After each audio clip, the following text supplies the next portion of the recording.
the short rooms, it's totally possible. And especially now, you can just do the short room and have it be 10, 15 minutes, have it captured so that the audience can come and replay it and just enjoy that bit of like clip or 15 minutes that you host. And I think if just being intentional about it and then even people transitioning from one segment to another by opening up, closing down a room and opening up a new room, especially because sometimes maybe you just want to give a presentation for a period of time, but then maybe you pin the link for the next room that's like a Q&A for more of a sensitive or casual, informal back and forth with the audience. But let me stop there and welcome Lena if you want to make a contribution or a question about long and short rooms. Hi, Katie. Thank you for giving me an opportunity to ask a question. Um, I came in late, as you saw, so you might have gone over this already. But when you say a short room, are you talking 15 minutes to a 30-minute room? And what does that look like for you? And that's basically my question. Um, because I am interested to know, and based on your experience, because I've seen you now in a lot of rooms, and you know, and you pop up a lot on my alerts. So I'm wondering, based on your experience with Clubhouse and being in rooms that may be short, what do you get out of them, and is there any advantage that you see as opposed to some of the longer rooms? Thank you, and I'm complete. Yeah, the short rooms, it sounds to me like from our discussion today is it can vary from 5 minutes to maybe 30 minutes, I feel like would be what I am thinking of as a short room.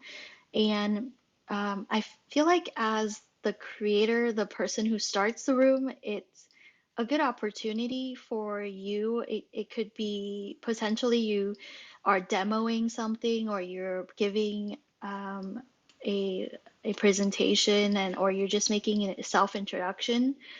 And so you can just open the room and maybe you just turn off the hand raising and then and you just talk about what you want or you maybe have arranged guests on the calendar post so then they all can pop in and you can talk about something quickly within that time frame. It's always nice to be able to tell people, oh, this is intended for however long so that they can get a sense of what how long the room is. And I think most people try to do that during the reset if possible, especially if there are new people popping in to listen and to check out what's happening. And so that's how I can see the benefit of the short room. And so that it go you have the replay on, it's in your profile, and people can just listen to get those tips and ideas for what it is that you want to present, and then move on, maybe get a sense of who you are, get to feel like your energy and your vibe. So that's what I'm talking about in a short room. Did I answer your whole question? Yes, it does. And thank you so much for answering that. And this just one other question I wanted to ask you again. You might have already gone at. Should you let people know ahead of time this is a short room so that their expectation will not be, that they're going to be there for a long?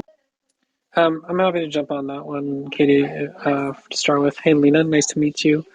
Um, so the the kinds of rooms that I've enjoyed that are short rooms are typically like mindfulness oriented rooms. So a mindfulness moment, or yeah, or check-in, but often like a guided meditation. And they usually put the length of the room in brackets in the title, so the expectation is pretty clearly set, and you can kind of figure out if you're going into the room sort of when it started, and so you can imagine if you're coming in a little bit later than the start time how much is left in the room. And I've always found that to be helpful, to be like, oh, they just started, so I can definitely come into this room, get something out of it, and then I'm done.